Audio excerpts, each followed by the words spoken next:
Hello, ಎಲ್ಲರಿಗೂ ನಮಸ್ಕಾರ. ಎಲ್ರೂ ಹೇಗಿದ್ದೀರಾ? ನೀವೆಲ್ಲ ತುಂಬಾ ಚೆನ್ನಾಗಿದ್ದೀರಾ ಅಂತ ಭಾವಿಸ್ತಾ ಇವತ್ತಿನ ವ್ಲಾಗ್‌ನ ಶುರು ಮಾಡ್ತಾ ಇದೀನಿ. ಇವತ್ತು ನಾನು ಯಾವುದ್ರ ಬಗ್ಗೆ ಮಾತಾಡ್ತಿದ್ದೀನಿ ಅಂತ ಹೇಳಿದ್ರೆ, ನಾನು ರೀಸೆಂಟ್ ಆಗಿ ಊಟಿಗೆ ಹೋಗಿದ್ದೆ. ನನ್ನ ಹೈವೇ ನಂಬರ್ 275 ಮೂವಿಯ ಲಾಸ್ಟ್ ಶೆಡ್ಯೂಲ್ ಇತ್ತು ಅಂತೇಳಿ. ಅದರ ವ್ಲಾಗ್ ಕೂಡ ಶೇರ್ ಮಾಡ್ಕೊಂಡಿದ್ದೀನಿ. ಅಲ್ಲಿ ಹೋದಾಗ ನನಗೆ ತುಂಬಾ ಪ್ರಾಬ್ಲಮ್ ಏನಾಗಿತ್ತು ಅಂತ ಹೇಳಿದ್ರೆ ಊಟದ್ದು.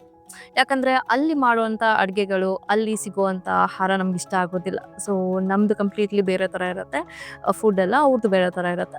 ಬಟ್ ಹೆಚ್ಚಾಗಿ ಅಲ್ಲಿ ಹೋದ ಎಲ್ಲ ಜನ ಏನು ತಿಂತಾ ಇದ್ರು ಅಂತ ಹೇಳಿದ್ರೆ, ಅದು ಸಿಂಪಲ್ ಆಗಿ ಸಿಗುವಂಥ ಒಂದು ಮ್ಯಾಗಿ. ಸೊ, ನಾನು ಅಷ್ಟೇ ಒಂದು 2-3 ಡೇಸ್ ಏನಿದ್ದೆ ಮ್ಯಾಗಿನ ಜಾಸ್ತಿ ಸತಿ ತಿಂದಿದ್ದು. ಬೇರೆ ಯಾವುದು ನಂಗೆ ಅಷ್ಟು ಇಷ್ಟ ಆಗ್ತಿರಲಿಲ್ಲ ಅಂತ ಹೇಳಿ.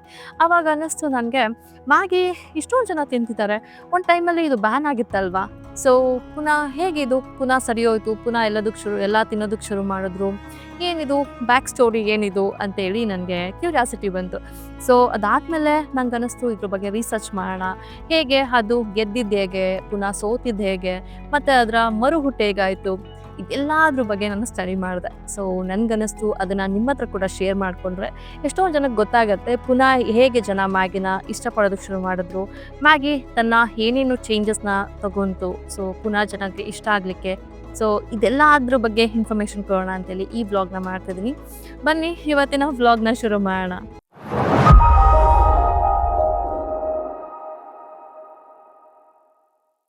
ಮ್ಯಾಗಿ ಕೇವಲ ಒಂದು ಇನ್ಸ್ಟಂಟ್ ನೂಡಲ್ಸ್ ಬ್ರ್ಯಾಂಡ್ ಅಲ್ಲ. ಅದು ನಮ್ಮೆಲ್ಲರ ಬಾಲ್ಯದ ನೆನಪುಗಳೊಂದಿಗೆ, ಪ್ರಯಾಣಗಳೊಂದಿಗೆ ಮತ್ತು ಹಸಿವಿನ ಕ್ಷಣಗಳೊಂದಿಗೆ ಹಾಸುಹೊಕ್ಕಾಗಿದೆ.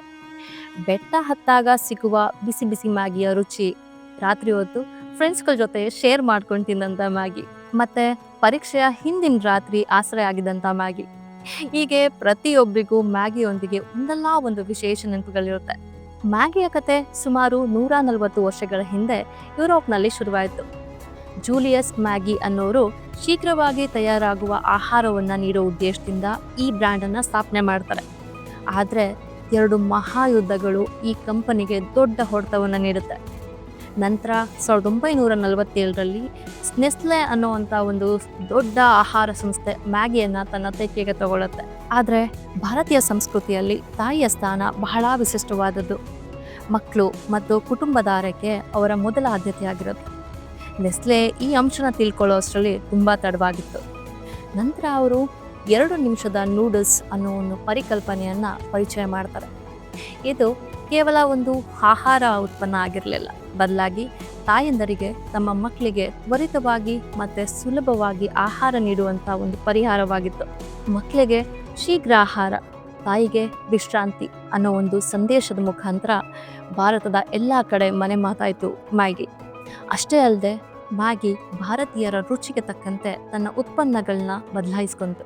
ಭಾರತದ ಸಾಂಬಾರಿಂದ ಹಿಡಿದು ಉತ್ತರ ಭಾರತದ ಮಸಾಲೆಗಳವರೆಗೂ ಪ್ರತಿಯೊಂದು ಪ್ರದೇಶದ ಜನರಿಗೂ ಅಭಿರುಚಿಗೆ ತಕ್ಕಂತೆ ಮಸಾಲೆ ಮಿಶ್ರಣಗಳನ್ನ ತಯಾರು ಮಾಡಲಿಕ್ಕೆ ಶುರು ಮಾಡ್ತಾರೆ.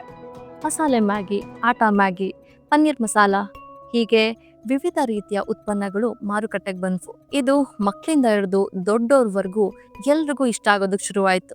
ಆದರೆ 2015ರಲ್ಲಿ ಮ್ಯಾಗಿಗೆ ಎದುರಾದಂಥ ಬಿಕ್ಕಟ್ಟು ನಿಜಕ್ಕೂ ದೊಡ್ಡ ಆಘಾತವಾಗಿತ್ತು.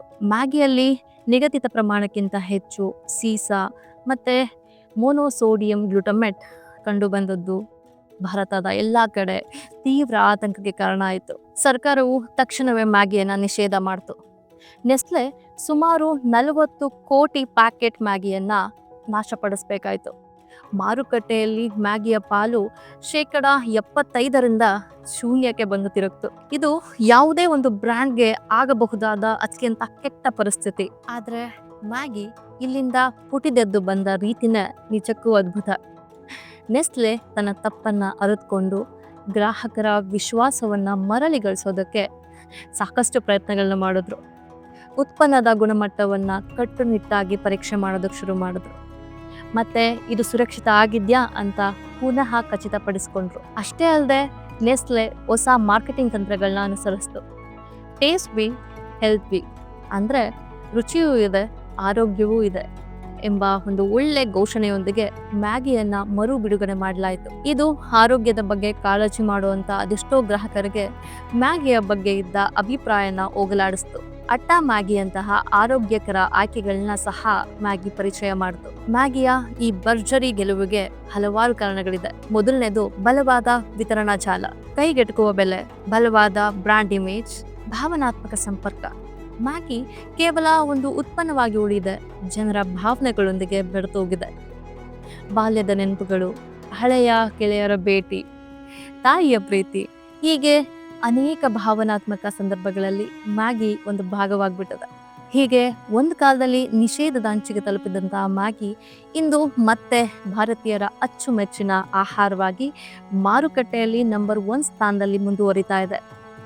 ಮ್ಯಾಗಿ ಕೇವಲ ನೂಡಲ್ಸ್ ಅಲ್ಲ, ಅದು ನಮ್ಮೆಲ್ಲರ ಜೀವನದ ಒಂದು ಸಿಹಿ ನೆನಪು ಕೂಡ. ನಿಮಗೂ ಮ್ಯಾಗಿಯ ಜೊತೆ ಯಾವುದು ವಿಶೇಷ ನೆನಪುಗಳಿದೆ ಅದನ್ನ ಕಮೆಂಟ್ ಬಾಕ್ಸಲ್ಲಿ ತಿಳಿಸಿ. ಇದಾಗಿತ್ತು ಇವತ್ತಿನ ನನ್ನ ವ್ಲಾಗ್.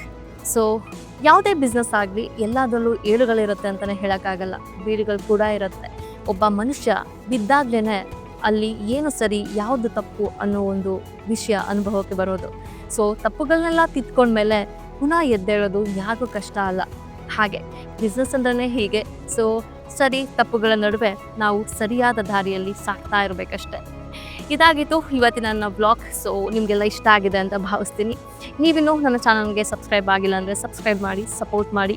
ನಿಮ್ಮ ಅನಿಸಿಕೆಗಳನ್ನ ಕಮೆಂಟ್ ಬಾಕ್ಸ್ನಲ್ಲಿ ತಿಳಿಸಿ. ಇದೇ ಥರ ಒಂದು ಒಳ್ಳೆ ಬ್ಲಾಗ್ ಜೊತೆಗೆ ಮುಂದಿನ ವಿಡಿಯೋದಲ್ಲಿ ಸಿಗ್ತೀನಿ. ಅಲ್ಲಿವರೆಗೂ ಟೇಕ್ ಕೇರ್, ಬಾಯ್, ನಮಸ್ಕಾರ.